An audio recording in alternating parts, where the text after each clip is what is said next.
Dan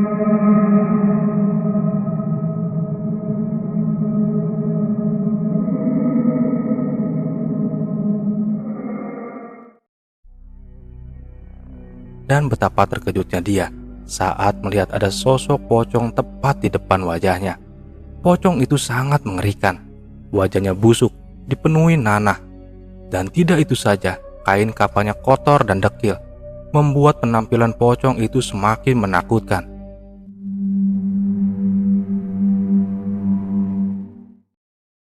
Halo YouTube, dan selamat datang kembali di Saksi Misteri. Ayo, siapa di sini yang suka makan bakso? Gue yakin rata-rata orang Indonesia pasti suka makan jajanan bakso. Nah, di kisah mistis pesugihan kali ini akan menceritakan tukang bakso yang melakukan pesugihan pocong, di mana setiap mangkok bakso yang dia jual ada air liur pocong yang akan menambah keenakan bakso itu sendiri. Dan cerita misteri pun dimulai.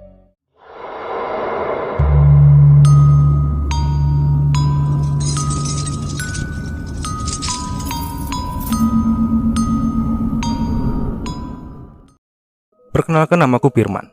Firman adalah duda tanpa memiliki anak. Dia hidup seorang diri di rumah peninggalan almarhum orang tuanya. Sekitar 6 tahun yang lalu, Firman sempat menikah dengan gadis bernama Yuni. Mereka pun tinggal di rumah tersebut. Sebagai pengantin baru, kehidupan mereka tidaklah mudah, dengan segala kekurangannya hingga sering bertengkar. Di sini Firman berjualan bakso keliling kampung untuk mencari nafkah. Walaupun penghasilannya tidak seberapa, setidaknya dia sudah berusaha. Hingga suatu hari, Yuni meninggal dunia. Ada yang bilang Yuni kena serangan jantung. Tentu saja kehilangan Yuni membuat Firman sedih. Tapi mau gimana lagi, karena memang sudah takdir istrinya meninggal di usia muda. Dan kini Firman pun hidup sebatang kara di rumahnya. Hingga beberapa tahun berlalu, Firman tetap menduda dan tidak menikah lagi. Sampai suatu hari, Firman mendatangi bank untuk menggadaikan sertifikat rumahnya. Dia akan meminjam uang untuk membuka usaha bakso. Uang hasil pinjaman itu dia gunakan untuk menyewa kios di pasar dan memulai usaha barunya. Dari muda, Firman memang sudah pandai membuat bakso. Tapi keberuntungan belum tentu berpihak kepada Firman. Buktinya, setelah berbulan-bulan Firman membuka bakso di pasar tersebut, pelanggannya tetap saja sepi. Paling yang datang 1 atau 2 orang saja. Firman pun mulai pusing. Kalau terus begini, dia tidak mungkin membayar hutang ke bank. Akhirnya Firman pun mendatangi gurunya yang biasa dia panggil Simbah. Gurunya ini tinggal di pedalaman desa, dekat dengan perbatasan hutan dan terpisah dengan rumah warga lainnya. Simbah terkenal sebagai dukun sakti dengan pesugihannya. Banyak tamunya datang dari kota. Namun warga sekitar tahu apa yang dilakukan Simbah adalah musyrik. Ajaran yang diajarkannya sudah menyimpang dari syariat agama. Namun di sisi lain, tidak ada warga yang berani mengusik ritual pesugihan Simbah itu, karena mereka takut akan disantet oleh Simbah. Umur Simbah sendiri sudah mencapai 100 tahun, dengan wajah yang keriput, namun tubuhnya tetap sehat dan segar. Dan tepat jam 8 malam, terdengar suara motor di depan rumah Simbah. Ya, suara motor itu adalah Firman. Dengan menggunakan jaket dan helm, Firman berjalan mendekati rumah Simbah.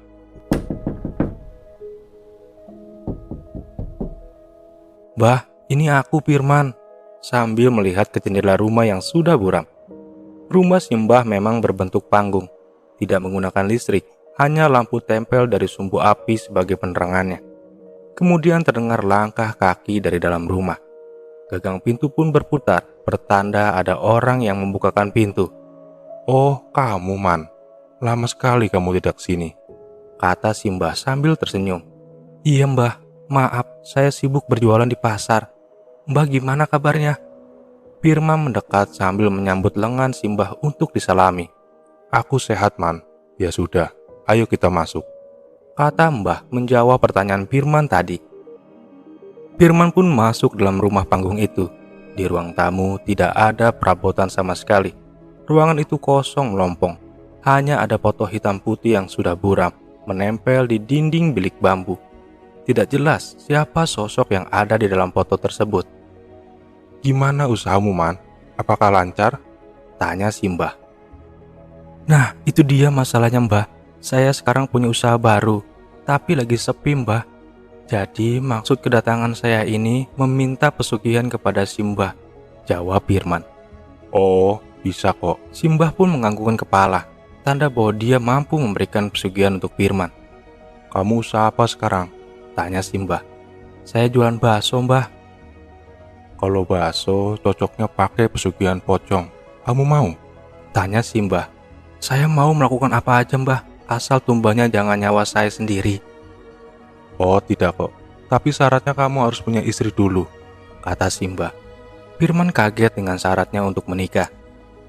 Iya, kamu harus nikah. Nanti tali pocongnya harus diikat di pinggang istrimu.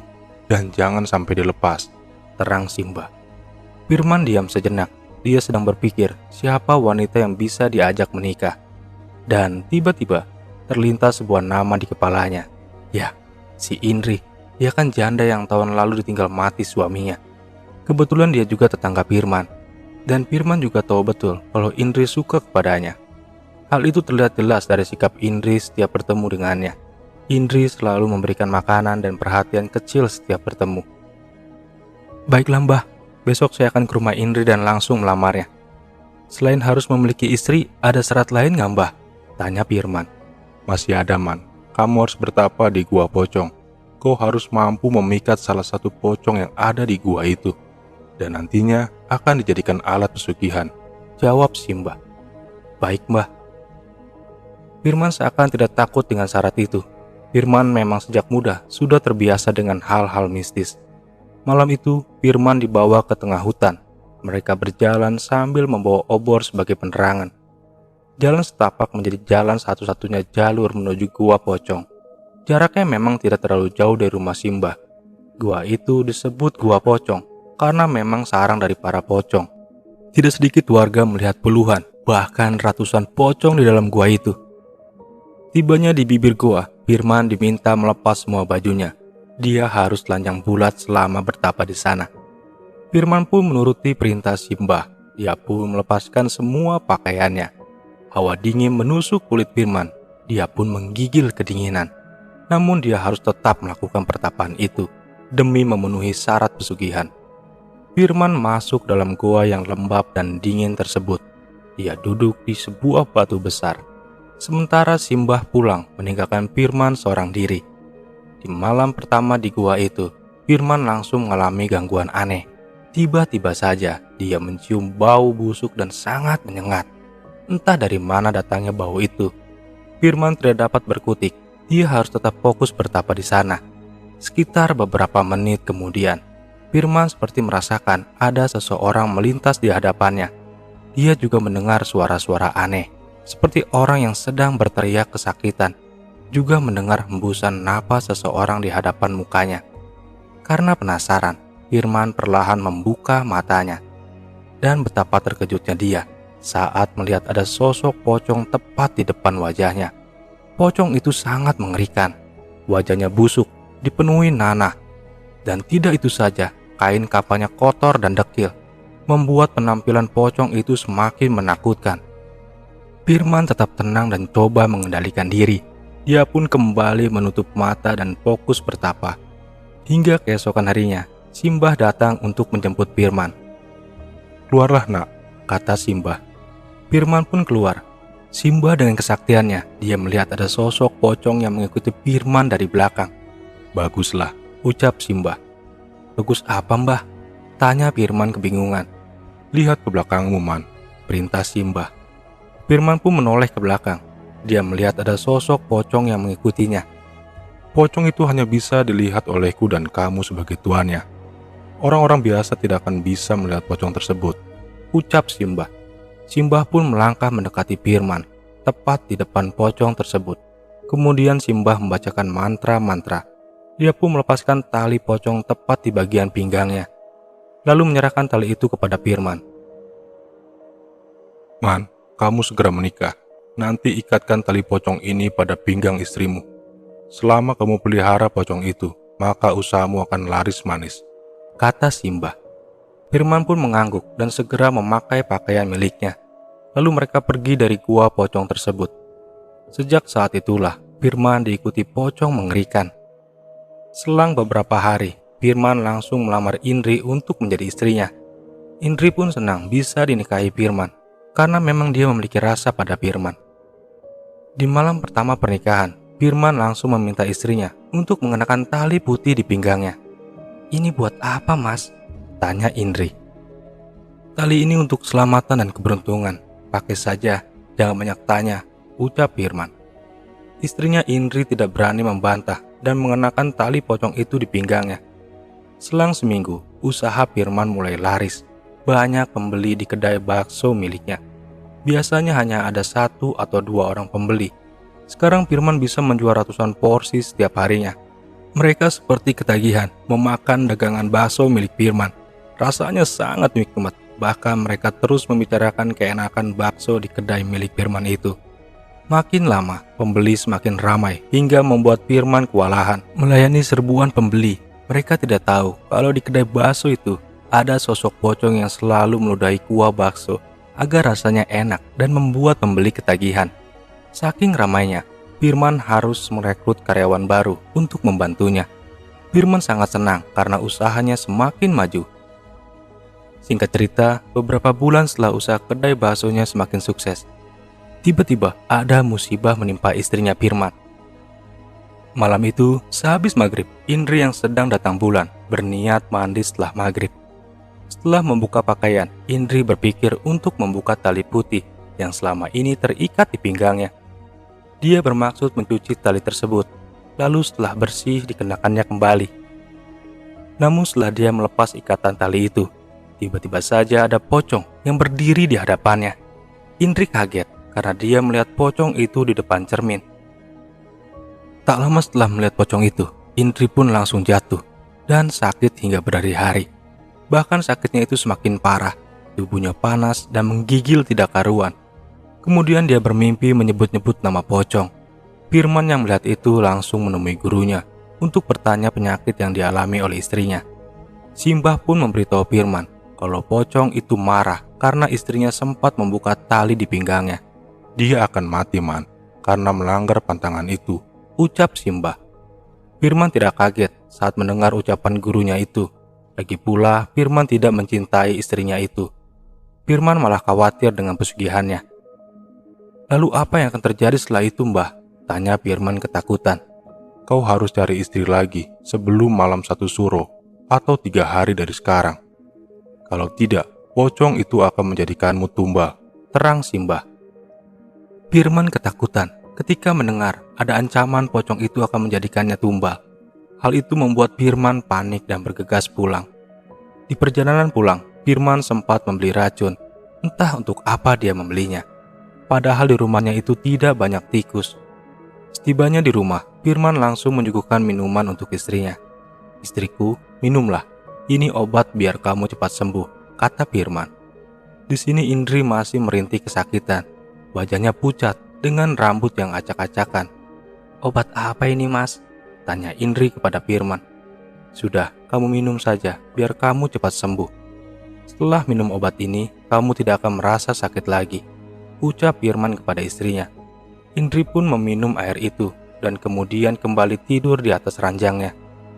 "Cepat sembuh ya sayang," ucap Firman sambil mengelus rambut istrinya. Firman pun keluar kamar dan mengunci kamar itu dari luar. Beberapa saat kemudian, terdengar suara rintihan Indri dari dalam kamar. Dia seperti kesakitan dan berlangsung beberapa menit, lalu hilang begitu saja. Di sini Firman kembali membuka pintu kamar dan melihat istrinya sudah mati terkapar dengan mata yang melotot dan mulut mengeluarkan busa. Firman lalu membersihkan busa dari mulut istrinya dan coba menutup matanya agar tidak melotot. Kemudian Firman menjerit sambil menangis. Dia meminta warga untuk menolong istrinya di rumah. "Ada apa, Mas Firman?" tanya salah satu warga. Dengan cepat warga berdatangan ke rumah Firman. "Istri saya, Pak. Istri saya meninggal, Pak," ucap Firman. "Innalillahi wa innalillahi roji'un," jawab warga yang mendengarnya. Keesokan harinya, jenazah Indri dimakamkan. Dan tak lama setelah itu, Firman langsung mencari istri baru sebagai pengganti Indri. Tapi sialnya, tidak ada yang mau menikah dengannya. Karena banyak gosip yang mengatakan Jika ada wanita yang menikah dengannya, pasti akan mati. Buktinya, sudah 2 istrinya mati mendadak setelah tak lama menikah dengan Firman. Hingga akhirnya malam 1 Suro pun tiba. Namun Firman masih belum menemukan wanita yang mau menikah dengannya. Dan sesuai wejangan sang guru, Firman pun langsung jatuh sakit. Bahkan sakitnya itu lebih parah dibandingkan istrinya. Firman berteriak kesakitan. Tubuhnya seperti terbakar. Tetangga coba membantu dengan mendatangkan dokter. Namun dokter tidak mengerti dengan penyakit yang diderita oleh Firman. Di sore harinya, sekitar jam 7 malam, akhirnya warga memanggil tokoh agama untuk membantu Firman, yang biasa dipanggil warga sebagai Pak Hendra. Pak Hendra pun datang ke rumah Firman. Belum juga dia masuk ke dalam, Pak Hendra merasakan hawa gaib memenuhi rumah itu. "Man, sebenarnya apa yang telah kamu lakukan?" tanya Pak Hendra kepada Firman. Firman seakan tidak mau berkata jujur dan memilih untuk diam. "Jujur saja, Man, ini demi kesembuhan kamu," minta Pak Hendra kepada Firman. "Pak, saya melakukan pesugihan pocong untuk melariskan usaha bakso milik saya." "Astagfirullahalazim," ucap Pak Hendra dan beberapa warga di sana. "Lalu istrimu kau jadikan tumbal?" tanya Pak Hendra yang curiga dengan kematian istrinya Firman yang tiba-tiba. Firman pun menceritakan semuanya, bahkan dia tega meracuni istrinya sendiri. Hal itu membuat Pak Hendra dan warga kesal dengan perbuatan Firman. Dan tak lama kemudian muncullah angin ribut. Atap rumah Firman hancur, terbuka tertiup angin. Dan saat itulah muncul sosok pocong. Pocong itu turun dari langit-langit, menembus kamar milik Firman. Dengan mengerikan, pocong itu menggigit kepala Firman dan membawa tubuh Firman ke atas. Firman pun terseret, tubuhnya dibawa terbang oleh pocong, lalu menghilang dalam gelapnya malam, dan hanya terdengar suara pocong tertawa bersama dengan hembusan angin. Suara itu menggema begitu mengerikan. Warga pun panik lari keluar dari rumah Firman. Sementara itu, Pak Hendra hanya diam. Dia tahu bahwa Firman sudah membuat perjanjian pesugihan dengan makhluk gaib. Dan cerita misteri pun selesai. Terima kasih untuk teman-teman yang sudah mendengar cerita misteri pesugihan ini. Dan sampai jumpa di cerita misteri selanjutnya.